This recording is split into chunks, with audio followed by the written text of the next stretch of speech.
Olá, meus irmãos, Shalom, tudo bem? Eu espero que vocês estejam muito bem. Aqui vamos seguir dando sequência aos nossos estudos das 12 portas de Jerusalém. E hoje nós vamos falar sobre a porta do monturo, que está lá em Neemias 3,14, beleza? Vamos ler aqui. E a porta do monturo reparou a Malquias, filho de Recabe, maioral do distrito de Bet-Haquerem. Este a edificou e lhe levantou as portas com as suas fechaduras e os seus ferrolhos. Beleza? No outro vídeo a gente falou sobre a porta do vale, beleza? E todo o contexto ali espiritual, histórico a respeito ali da porta do vale. A porta do monturo era a porta por onde passava o lixo, tinha uma conexão com a porta do vale, tá? Então a primeira coisa de cara é essa, remoção do lixo. Beleza? Nós temos que tirar o lixo da nossa vida, cara. O trabalho da santificação, o caminho da santificação, a estrutura do que é a santificação é se livrar do que é errado, entendeu? É a gente tirar da nossa vida aquilo que é ruim e que ofende, que ofende o nosso Criador e afeta a nossa relação com Ele. Beleza?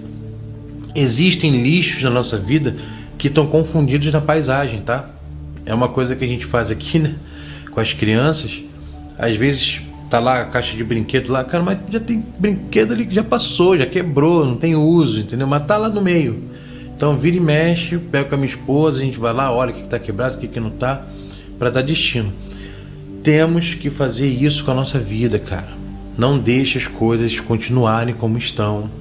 Se você tá vivendo uma vida de pecado e continua seguindo como se nada fosse afetado por isso, beleza? Então, remova certas culturas da sua vida, remova certas ideologias da sua vida, pensamentos, atitudes, pessoas, tá? Crenças, coisas que entram em atrito com a palavra, só que você está levando de boa, por quê? Porque funciona no meio que você vive. Então, no seu trabalho, você é um cara descolado, velho. Nem parece que é crente, entende? Nas habilidades que você tem, você consegue, o cara, gente boa, mente aberta, porque na verdade você está flexibilizando o que aprendeu, você está flexibilizando aquilo que você recebeu. E nós não fomos chamados para nos amoldarmos a esse mundo. Não tem como a gente pensar que aquele que nos enviou foi perseguido, morto injustamente, e nós seremos aclamados pelo mesmo mundo que o crucificou. Então esse evangelho que lota estádios, mas não muda o mundo. Esse evangelho que lota estádios, que transformou a palavra de Deus num evento gourmet, né, onde quem tem mais dinheiro consegue ter aquela experiência. Ou seja, a verdade de Deus virou uma experiência que você pode vender, que você pode tratar com ela no mundo dos negócios, né? A palavra de Deus que virou uma visão, cara, de crescimento pessoal, uma visão de crescimento institucional. Isso é tudo viagem, cara. Isso é tudo lixo.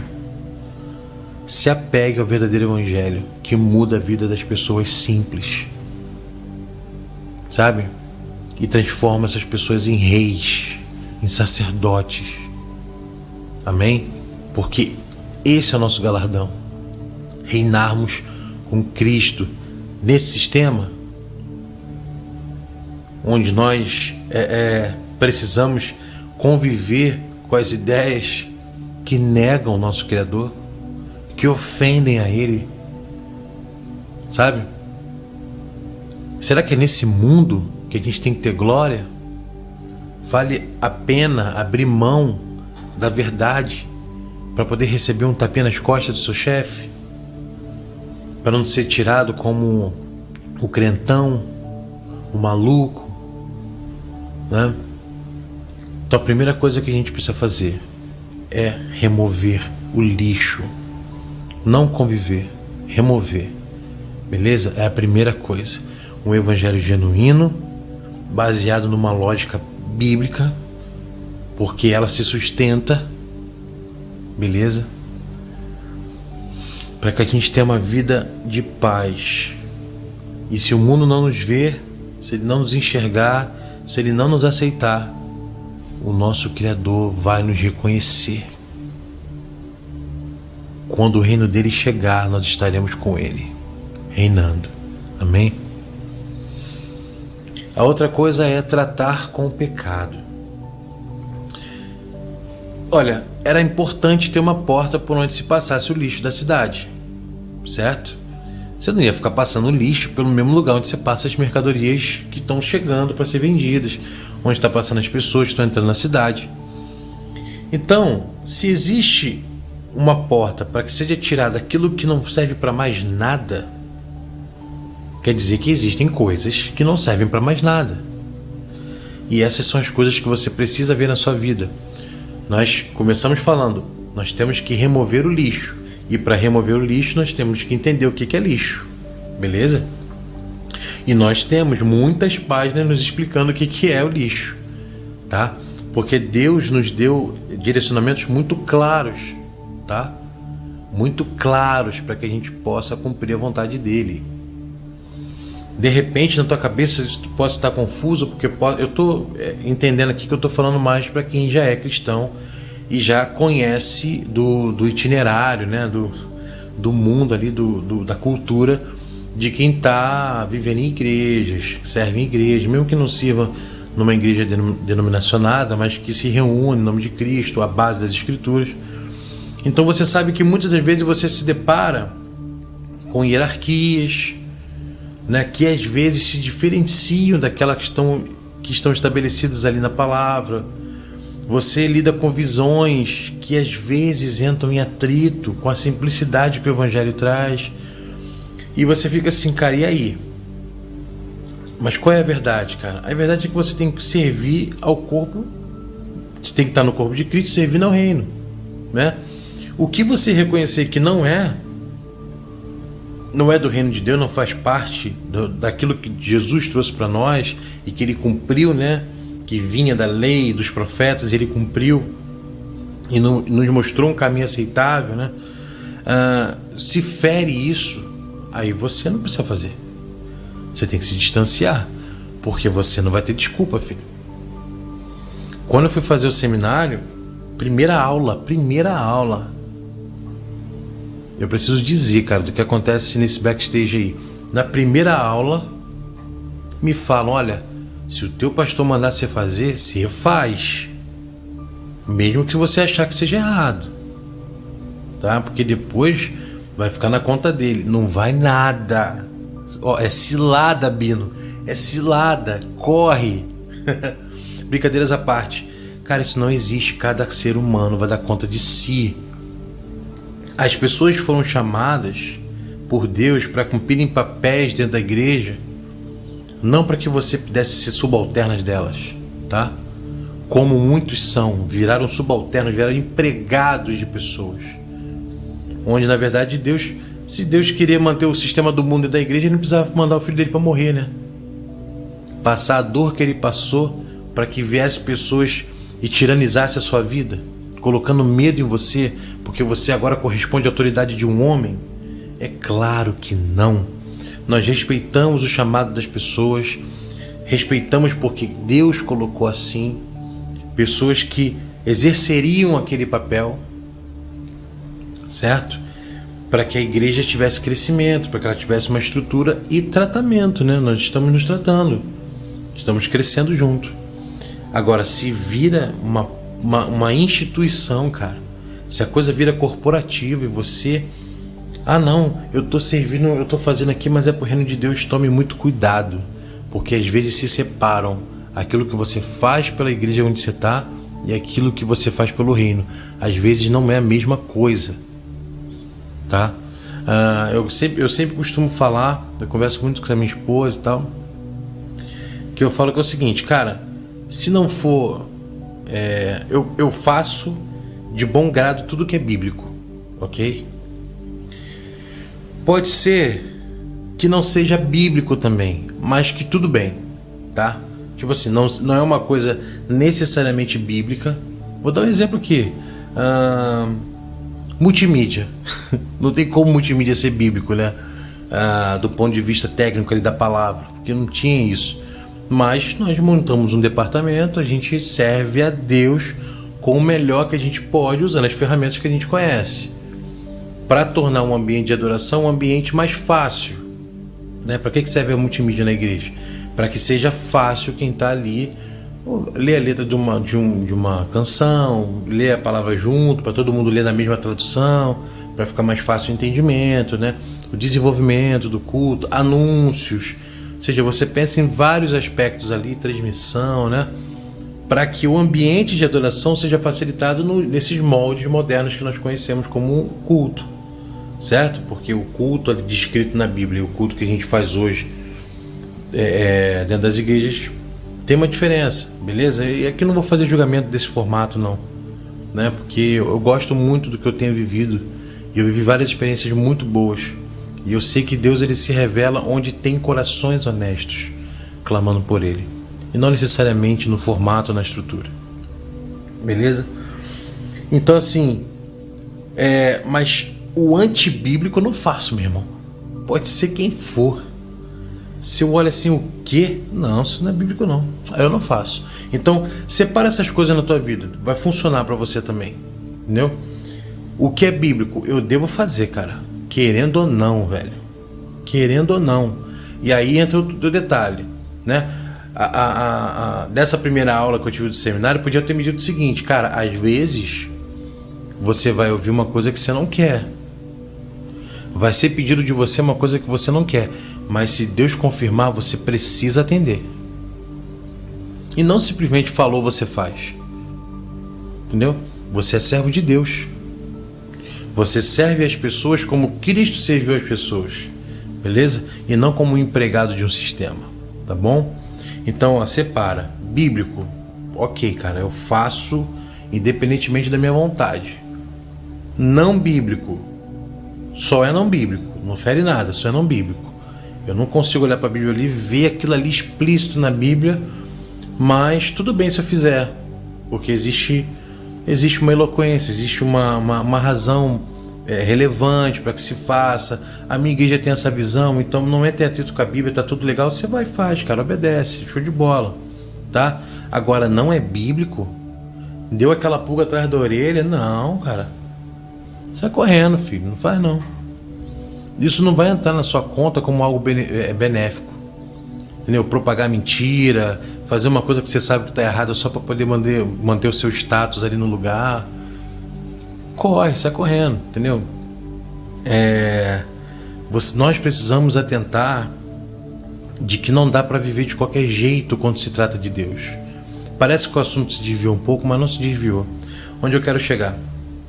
Às vezes, cara, a gente está no ambiente de igreja, está vivendo essa vida, mas está convivendo com o pecado. Não tratou com ele, não deu nome a ele, nem sequer pediu perdão por ele. Você foi para a igreja, coração bateu forte, se emocionou, entendeu? E eu não estou falando isso aqui pejorativamente não.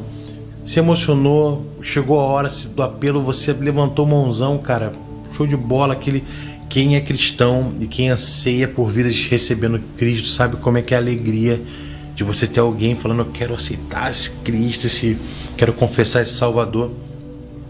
E você foi lá, cara, e foi vivendo, filho.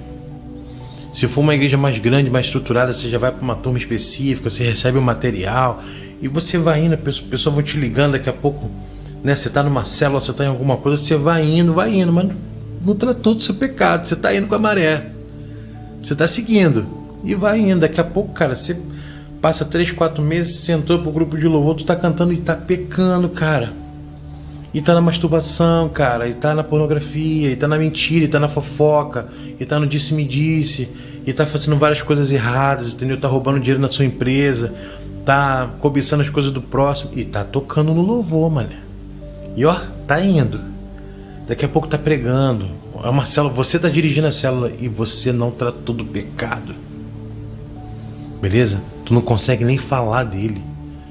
Mas eu sei que você chora quando ninguém vê. Deus sabe. Entendeu? E Deus não quer que você viva assim. Porque Ele não te amou, não mandou o Filho dele, Ele não levantou as estruturas da igreja, ele não prometeu tudo o que ele te prometeu, ele não fez tudo o que ele fez para que você vivesse uma vida de mentira. Beleza? Termina o trabalho. Quando o gigante cai, não terminou para Davi. Tem que ir lá, cara, arrancar a cabeça dele. Trata com o pecado. Dá nome a ele, se arrependa dele. Não fique só constrangido, com remorso. Mas acaba com isso na tua vida. Ai, Pedro, será? E se eu cair? Uma coisa é um deslize. Outra coisa é viver com isso. Nós seremos perfeitos? Não. Até que o Senhor nos reúna nos ares, até que nós sejamos transformados, não seremos perfeitos. Mas esse é o nosso intuito. Jesus falou, seja perfeito como eu sou perfeito. Porém, se pecar, você sabe o que tem que fazer. Há um advogado lá do Pai. Beleza? Trate com o pecado. Nós temos que fazer remoção do lixo. Mas para isso nós temos que entender o que é o lixo. Beleza? Disciplina moral. Uma discussão filosófica muito recorrente é essa do: será que eu preciso de uma religião para ser uma boa pessoa? Eu acredito que não, sinceramente. Mas os princípios, sim. Deus estabeleceu coisas muito práticas, beleza? Então os princípios de Deus são tudo muito práticos. E querendo você ou não, rejeitando a Deus ou não, rejeitando a religião ou não, às vezes as pessoas conectam automaticamente Deus e religião, né? Mesmo que você queira rejeitar essa ideia cristã e tudo mais, você precisa admitir, cara, que uma ideia básica de certo e errado tá entre aqueles acadêmicos de, sabe, pós-doutorado e tudo mais, e a tribo mais isolada do mundo. E eu estou fazendo essa comparação de dois extremos do conceito que nós temos, né? Do que é ser bem sucedido, vamos dizer assim, e ter uma aquisição de conhecimento, né? Claro que eu estou sendo aqui bem genérico, tá? Podendo estar cometendo um erro, né? Porque conhecimento natural é tão ou mais importante do que muita baboseira aí, teórica que a gente lê e é obrigado a ler e obrigado a baixar a cabeça para poder receber diploma, tá? Então, mesmo para um determinado grau de conhecimento para outro, existe um mínimo, um básico do que é certo e errado. Que todo mundo vai concordar que é isso, cara, não, isso aí não é legal fazer, não. Então, assim, mesmo que você queira rejeitar o Senhor, mesmo que você queira rejeitar a palavra de Deus e tal, você precisa admitir. Você não precisa. Quem disse que eu preciso? Você precisa? Claro que você precisa. Alguém tinha que ter estabelecido o que é certo e o que é errado. Vai ficar a gosto de qualquer um? Ou seja, se eu quiser fazer, eu posso fazer? Não é bem assim que funciona, né? Então, assim, nós, ainda mais nós que confessamos a Cristo, e quando a gente confessa a Cristo, confessamos tudo que Ele confessa. E Ele confessa a soberania do Senhor, Ele confessa a lei do Senhor, Ele confessa tudo aquilo que os profetas trouxeram ante dele, e Ele joga para frente, falando para a igreja: vocês vão fazer coisas maiores. Por quê? Porque a gente ia se atentar a tudo isso para cumprir a vontade dele, beleza? Então nós temos que ter uma disciplina moral. Vamos ler aqui uma passagem? Está lá em 1 Coríntios 5, versículos 12 e 13. Diz assim, ó: porque tenho eu em julgar também os que estão de fora? Não julgais vós os que estão dentro? Mas Deus julga os que estão de fora. Tirai, pois, dentre vós esse iníquo. Existe um contexto, tá, para essa palavra aqui. Mas o que ela quer dizer no fundo? Cara, tira de dentro de vocês aí. Depois você lê aí, ó, tá aí grifado, 1 Coríntios 5. Depois lê lá o contexto todo, o vídeo não se alongar muito. Tira do meio de vocês, porque o que é a igreja, né? No geral, tipo assim, quando a gente fala da reunião dos santos, né? Você está falando de pessoas que já são convertidas e se reúnem, receberam a palavra e se reuniram. Nós vivemos uma realidade que é o seguinte, cara, tá tudo muito misturado, beleza? Você não sabe quem são essas pessoas. Então você abre uma loja, vamos dizer que se abrir uma loja, dá 500 pessoas lá dentro, você abriu, cara, vai vir gente de todo tipo. Só que nós temos que nos atentar a princípios do Senhor que Ele estabeleceu e que não mudaram, porque Jesus Cristo é o mesmo ontem, hoje e para sempre. Jesus estava lá na criação com Deus. Ele está em vários momentos ali do Antigo Testamento mostrando a vontade do Pai para gente. Deus também está estabelecendo a sua vontade através do seu Filho, através dos homens que Ele instrumentalizou, através da sua natureza, da sua criação. Ele está estabelecendo princípios que não mudaram, tá? Pode ter mudado os ventos de doutrinas, os pensamentos teológicos, a hermenêutica, a maneira como se usa, né? A questão ali exegética e tal, homilética, mas Ele não mudou. E o princípio que Ele estabeleceu é o mesmo. Quer ver? Olha só, lá em Josué 6,18, diz assim, ó: tão somente guardai-vos do anátema, da maldição, para que não vos metais em anátema tomando dela, e assim façais maldito o arraial de Israel e o turveis. Se vocês fizeram isso, se vocês trouxerem isso para dentro de vocês, vocês vão tornar todo o arraial sujo. Beleza? Por isso que eu falei, cara, que o lixo às vezes está disfarçado de cultura. Beleza? O lixo às vezes está disfarçado de cotidiano. Está disfarçado de que isso, cara? Nós vivemos no mundo moderno. Está disfarçado dessas coisas. E está no meio. E a igreja está absorvendo. E você está absorvendo junto. E você está vivendo. Para você está tudo bem. Porque não causa atrito. Então não é evangelho. Porque o evangelho causa atrito, desconforto. Às vezes é desconfortável cumprir a vontade de Deus plenamente. Você acha que todo mundo que recebeu a ordem de Deus ficou, caramba, cara? Pô, às vezes as ordens de Deus eram duras. O juízo do Senhor recaía duramente sobre as pessoas. Beleza? Mas elas tinham que cumprir. Porque responsabilidade, eu falei no último vídeo, responsabilidade é algo, né, que tem que te deixar tenso. Você precisa estar tenso. Você não pode estar tranquilo, porque senão você não vai ser responsável. Você tem que ter atenção, caramba, né? Pô, eu preciso pagar conta, eu preciso fazer aquilo, eu preciso ajeitar isso aqui. Você precisa ter responsabilidade para que aquilo tenha sentido. E a palavra do Senhor nos traz propósito, beleza?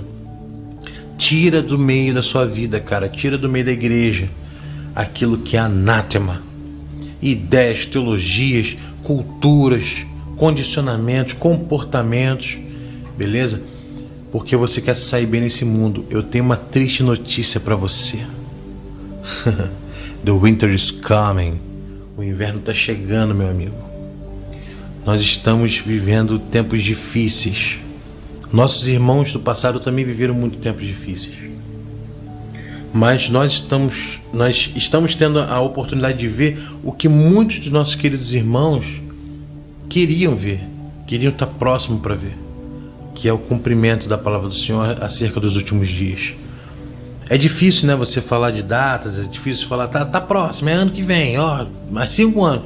Eu não falo assim, porque existe um cumprimento pleno, né, de tudo, mas a gente está muito próximo, gente, né? Posso estar falando, sei lá de quanto tempo eu estou falando, não vou nem me ater muito a esse assunto, mas pelo amor de Deus, a gente está vendo. É claro que assim, eu até brinco às vezes com a minha esposa, né? Eu falo assim, você imagina a igreja das guerras mundiais, né? Da primeira e da segunda. Eles pensaram, cara, tá acabando, daqui a pouco isso vai brotar aí no céu, né? Mas nós temos que estar atento, porque tem várias coisas que se conectam, né? Escatologicamente falando, para a gente saber que que Jesus está próximo, está às portas, né? De que nós vamos passar pelos períodos de tribulação e tudo mais, né? Então assim, essa é a hora de você tomar uma decisão. Ou você vai se sujar, ou você vai se limpar, tá? Porque meio sujo ou meio limpo não vai entrar, beleza? Não vai ser aceito. Então, ou você se limpa, ou você se suja. Não dá mais para nós sermos essa geração, sabe, que prega bem, que canta bem, que enche espaços, sabe, mas que é vazio. beleza? A porta do monturo existe porque existe lixo para ser jogado fora. Na minha vida, na sua vida. Imagina a pessoa mais santa que você consiga imaginar. Esse cara tem lixo para jogar fora. Porque é isso que nós somos. Essa luta, essa efervescência constante, sabe? De uma carne que tem desejo para ser consumados e do espírito que tem desejo para ser consumados. Os desejos que o espírito tem te levam para perto daquele que te criou, cara. Porque o honram, porque o louvam. Mas os desejos da carne te nutrem para sua morte. É como se estivesse te engordando para o sacrifício. Quem nunca viu um desenho antigo, quando mostrava aquelas tribos de índio, né? Aí eu lembro agora até do pica-pau, aí jogava aí dentro da panela fervendo, ele pensava que era uma sauna, começava a jogar lá cenoura, as coisas, quando ele via, pô, meu irmão, ele era o prato.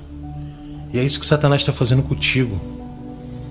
Tá te enchendo de visão, tá te enchendo de coisa, e você tá tudo bem, não, cara, você é o prato do dia. Os demônios querem te devorar, filho. E se você não tiver o Espírito Santo de Deus, ele vai te devorar, meu irmão. Não? E o pior não é só essa vida. O pior é o que você estabelece para a vida eterna. Beleza? Não vou meter muito mais aqui para a gente também não sair tanto do assunto, mas tem essa porta, usa essa porta e joga fora aquilo que ofende o teu Criador. A porta do vale, lembra que eu falei que eu tinha uma conexão? A porta do vale tem a conexão entre a porta do vale e a porta do monturo, tem uma coisa interessante chamada fonte do dragão, né?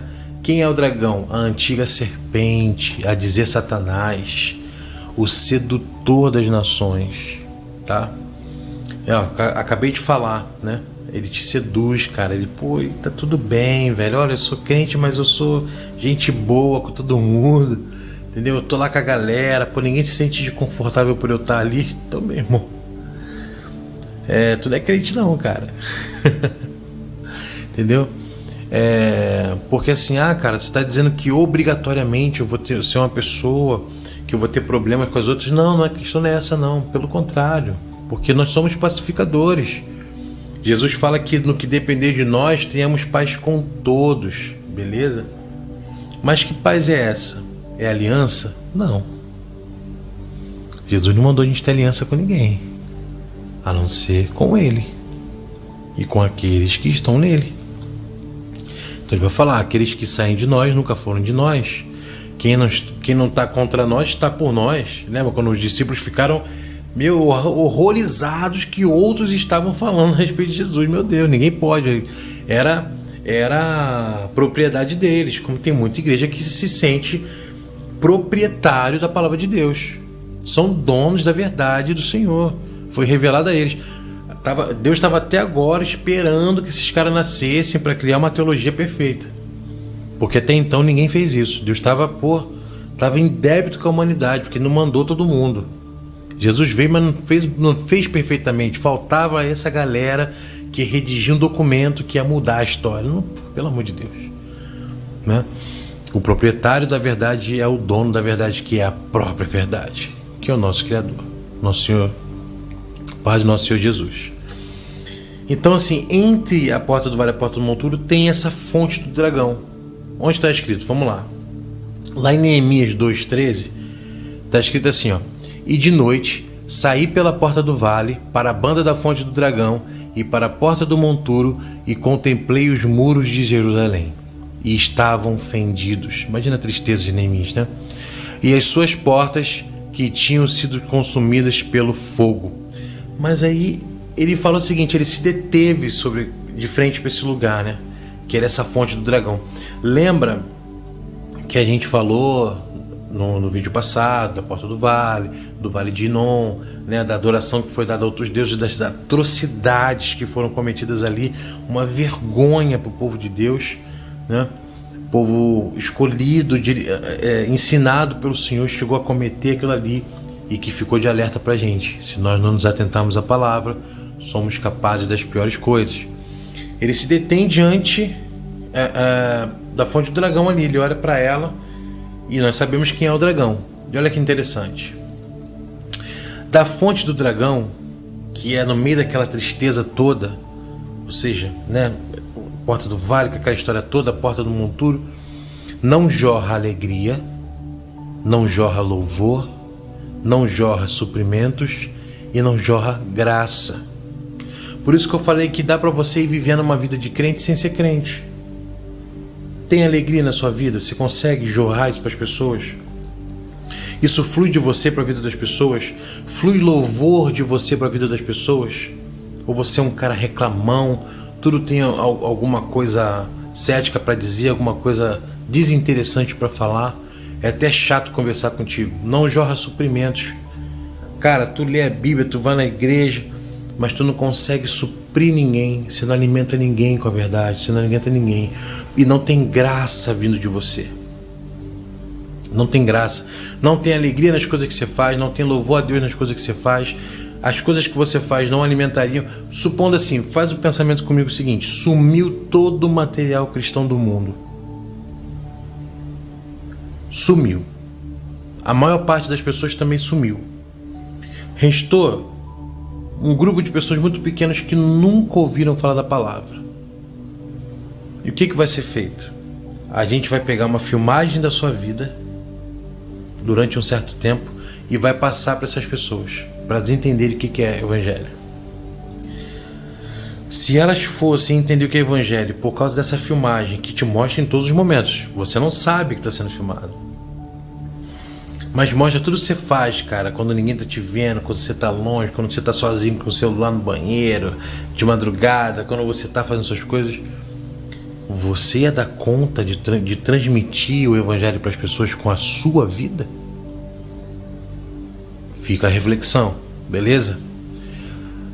Já na fonte de Deus, e fazendo um contraponto aqui com essa fonte do dragão maldita aí, jorra contentamento, como está lá em Salmos 87, jorra salvação, como está em Isaías 12, jorra águas vivas, como está em Jeremias 17, jorra plenitude e eternidade, como está lá em Apocalipse 7. Olha que diferença. As coisas que vêm de Deus e as coisas que são simplesmente coisas do mundo, coisas seculares, coisas maleáveis. As coisas de Deus não têm meio termo. Por isso que elas são o contraponto, entendeu? Por isso que quando se fala que a gente não quer um mundo religioso, Estado laico, não é com todas as religiões, mas é contra os princípios estabelecidos por Deus, porque é o contraponto, entende? Então é isso. Que a gente possa equilibrar nossas atitudes, que a gente possa refletir sobre elas, que a gente possa aprender sobre elas, aprender com nossos erros, sabe? Como diz a canção, né? E é nunca mais cometê-los, né? E que a gente possa, de uma vez por todas, abrir mão daquilo que às vezes é muito confortável, mas que vai ser a destruição da nossa vida, tá bom? E a nível de curiosidade, Malquia significa meu rei é Yahweh, ou Yahweh, ou Yahvé, ou o Eterno, ou o Criador, né? Dependendo de como você faz essa leitura, tá bom? Fiquem com Deus e até a próxima.